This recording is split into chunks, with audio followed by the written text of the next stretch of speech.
जी हाँ मेरे प्यारे दोस्तों, वो एक पुरानी फिल्म का एक बहुत ही पॉपुलर गाना है जिसे आप सबने जरूर सुना होगा कि कुछ तो लोग कहेंगे, लोगों का काम है कहना। लोगों की बातों की परवाह करते करते पता नहीं हम अपना कितना नुकसान कर बैठते हैं, फिर भी हमारे दिल से उनका डर जाता नहीं।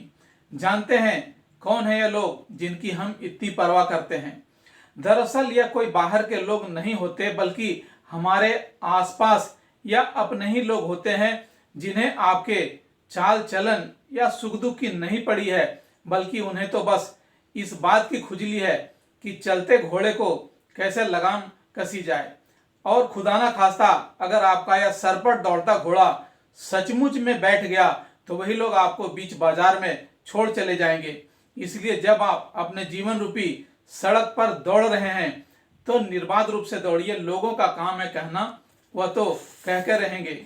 इस संबंध में मैं आपको एक अपने दोस्त की कहानी सुनाना चाहता हूँ।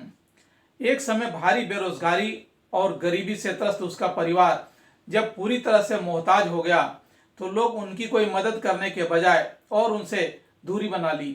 सब एक ही बात कहते थे कि बस निकल गई इनकी हेगड़ी। जब अच्छा टाइम चल रहा था तो अपनी ऐंठ में रहते थे, अब झेलो।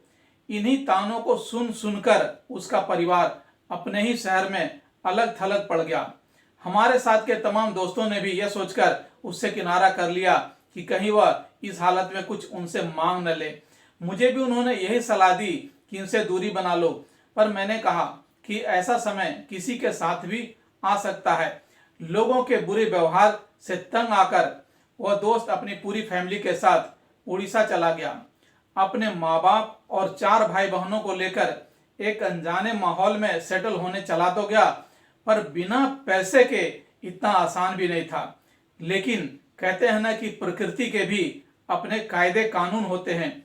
उड़ीसा में लोहे की बहुत बड़ी भारी खदानें हैं जहां मेरे इस दोस्त ने एक सुपरवाइजर की नौकरी कर ली।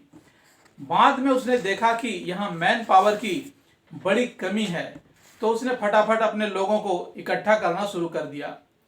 देखते ही देखते वह उस क्षेत्र का बड़ा ठेकेदार बन गया। अब तो उस पर ऊपर वाले की ऐसी मेहर बरसी कि वह सारे सुख सुविधाओं से लैस होकर जब अपने परिवार समेत अपने शहर आया तो लोगों का उसके प्रति नजरिया बिल्कुल बदल चुका था। जो लोग उन्हें भिखारी तक कहते थे वह सुबह शाम उसके घर के आगे चक्कर काटने लगे। शहर के जितने बड़े लोग थे वो उससे अपना संबंध जताने लगे। दोस्तों का तो वो फाइनेंसर ही बन गया। यह कहानी हमें यह बताती है कि लोगों का आपके या दूसरे किसी भी व्यक्ति के प्रति कोई परमानेंट नजरिया नहीं होता है। वक्त के मिजाज के साथ यह उनका रवैया बदलता रहता है, इसलिए इसे बहुत सीरियसली लेने की जरूरत नहीं है। यह इंसानी फितरत है कि लोग आपके चमक दमक से आपके तरफ खींचे चले आते हैं और जैसे ही आपकी चमक फीकी पड़ती है वो खुद ब खुद आपसे किनारा कर लेते हैं। यहाँ तक कि वे आप में मीनमेख निकालने से भी बाज नहीं आते। यह एक ह्यूमन साइक है जो महिला और पुरुष दोनों में समान रूप से पाया जाता है, क्योंकि पृथ्वी पर जहाँ कहीं भी इंसान बसता है वहाँ ऐसी बातें होती रहती हैं। कई बार विश्लेषण करने पर यह पता चलता है कि हम एक प्रतिस्पर्धा के युग में जी रहे हैं जहां एक दूसरे से आगे निकलने की होड़ में उचित अनुचित का ध्यान किए बगैर हम किसी को भी नीचा दिखाकर अपने आप को जस्टिफाई करना चाहते हैं। पहली नजर में तो यह गलत व अनैतिक लगता है, पर क्या आप इतने बड़े समूह को रोक पाएंगे? वो कहते हैं ना कि जितनी मुंह उतनी बातें। इसी प्रसंग में एक बात और जोड़ना चाहता हूं कि हम सभी घर बैठे जब क्रिकेट का मैच अपने टीवी सेट पर देख रहे होते हैं तो हम में से कोई एक बोल पड़ता है, यार इस गेंद को विराट ने गलत खेला, वो इस तरह खेलता तो ज्यादा अच्छा होता। ऐसा बोलने वाले लोग वो होते हैं जिन्होंने अपने जीवन में खुद कभी गेंद या बल्ले को हाथ तक नहीं लगाया होता है।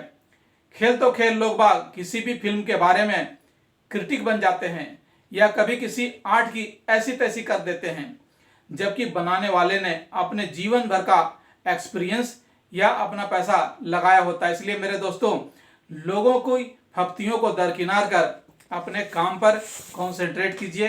आपके लुक्स, करियर, कद काठी या आपकी पसंद नापसंद पर कुछ कहने सुनने का हक सिर्फ और सिर्फ उन लोगों का है जो सचमुच में आपके लिए फिक्रमंद है, वरना अपनी धुन में बढ़ते चले जाएं।